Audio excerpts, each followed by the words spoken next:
السلام عليكم ورحمة الله تعالى وبركاته. نحمده ونصلي على رسوله الكريم. أما بعد فأعوذ بالله من الشيطان الرجيم. بسم الله الرحمن الرحيم. الذين إن مكناهم في الأرض أقاموا الصلاة وآتوا الزكاة وأمروا بالمعروف ونهوا عن المنكر ولله عاقبة الأمور. سمجھو نا یہ آسان ملا ہے، سمجھو نا یہ آسان ملا ہے، دیکھے ہزاروں جان ملا ہے. خاک میں پہلے لہو ملا تھا، خاک میں پہلے لہو ملا تھا، تب جا کے پاکستان ملا ہے. میرے معزز اساتذہ کرام اور معزز ساتھیوں، آج مجھے جس موضوع پر گفتگو کرنے کی سعادت حاصل ہو رہی ہے وہ ہے آزادی اور ہماری ذمہ داریاں. سامعین، یہ ہماری تاریخ کی بات ہے، یہ محض جذباتی الفاظ کا بات نہیں ہے، بلکہ ہماری تاریخ، ہمارے عقیدے اور ہماری آئندہ نسلوں کی بقا کا سوال ہے. سامعین، اسلام میں آزادی کا تصور محض کسی غیر ملکی تسلط سے نجات کا نام نہیں، بلکہ اسلام میں آزادی کا حقیقی مفہوم یہ ہے کہ بندوں کی بندگی سے نکل کر اللہ تعالیٰ کی بندگی کی طرف آنا ہے. سامعین، جب ہم آزادی پاکستان کی بات کرتے ہیں تو ہمیں یہ بات معلوم ہونی چاہیے کہ یہ ملک کسی جغرافیائی یا لسانی کی بنیاد پر وجود میں نہیں آیا تھا، بلکہ اس ملک کا بنیاد کلمہ توحید لا الہ الا اللہ کا الفاظ تھا.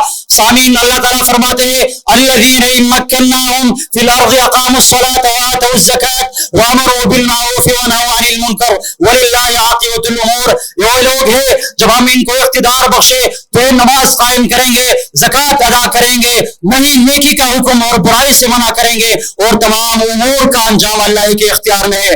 سامعین، وطن سے محبت ایک فطری چیز بھی ہے اور سنت بھی ہے.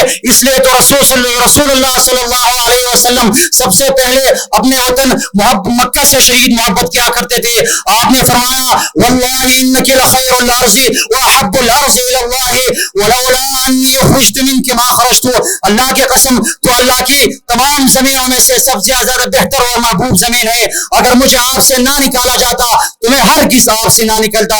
سامعین، پاکستان اللہ تعالیٰ کی ایک عظیم نعمت ہے، اور نعمت کا حق یہ ہے کہ اس کا شکر ادا کیا جائے. اگر ہم شکر ادا کریں گے تو پھر قانون کا قدرت بالکل واضح ہے. وَإِذْ تَعَزَّىٰ رَبُّكُمْ لَئِن شَكَرْتُمْ لَأَزِيدَنَّكُمْ وَلَئِن كَفَرْتُمْ إِنَّ عَذَابِي لَشَدِيدٌ. حضرات گرامی، جب آج ہم آزادی کا جشن مناتے ہیں تو سوال یہ پیدا ہوتا ہے کہ ایک مسلمان حامل کتاب و سنت شہری ہونے کے ناطے ہمارے کیا ذمہ داری ہے؟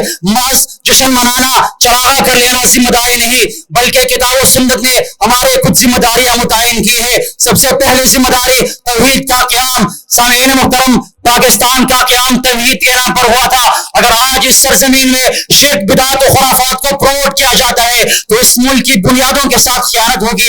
اس لیے تو اللہ نے وعدہ کیا تھا وعد اللہ الذین آمنوا منکم وعملوا الصالحات لیستخلفنہم فی الارض کما استخلف الذین من قبلہم. دوسری اہم ذمہ داری یہ ہے عدل و انصاف کی فراہمی اور ظلم کا خاتمہ.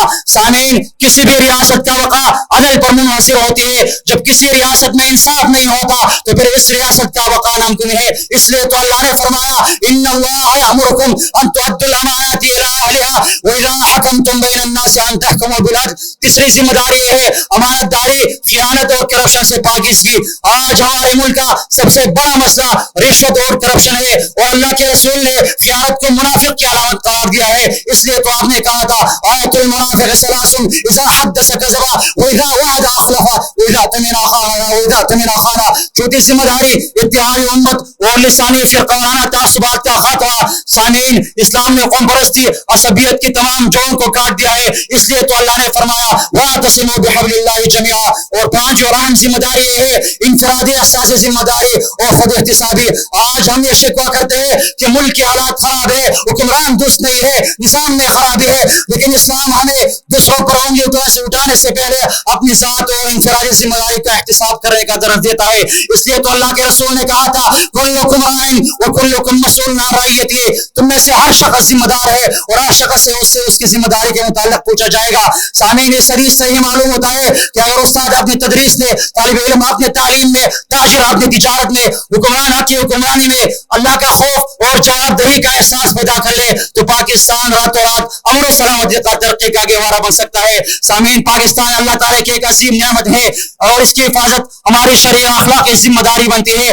ماں چراغاں کر لینا، جشن منانا آزادی نہیں، بلکہ ہمیں اس میں توحید کا پرچم بلند کرنے، کتاب و سنت کی پیروی کرنے، کتاب و سنت کی پیروی کرنے، عدل قائم کرنے اور خیانت سے بچنے کا اور آپس میں اتحاد کا درس دیتا ہے۔ اس آخر میں یہی کہوں گا، اے وطن تو نے پکارا تو لہو کو لوٹا، اے وطن تو نے پکارا تو لہو کو لوٹا، تیرے بیٹے تیرے جانباز چلے آتے ہیں، تیرے بنیادوں میں ہے لاکھوں شہیدوں کا لہو، تیرے بنیادوں میں ہے لاکھوں شہیدوں کا لہو، ہم تجھے گنج و عالم سے گراں پاتے ہیں، وما توفیقی الا باللہ۔